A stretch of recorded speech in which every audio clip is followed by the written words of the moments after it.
یک کسی به پیغمبر گفت یا رسول الله مثل چی کار میکنم، جون میکنم، پول میاد تو دستم اما برکت نداره، چی کار کنم زحمتم کم بشه برکت زندگیم زیاد بشه، چی کار بکنم؟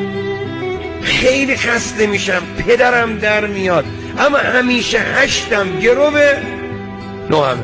پیغمبر اکرم یه نگاه بهش کرد فرمود که به گمانم اخلاقت با زن و بچت بد. که آره یه تنده. فرمود اگر میخوای خدا برکت به زندگیت بده با زن و بچت خوش اخلاق. به قرآن دعای زن و بچه به آدم آبرو میده. قرآن میگه وقتی اخلاقت با زن و بچت درست کردی خدا قلبتو نورانی میکنه. قلبت که نورانی شد برکات تو زندگیت وارد میشه.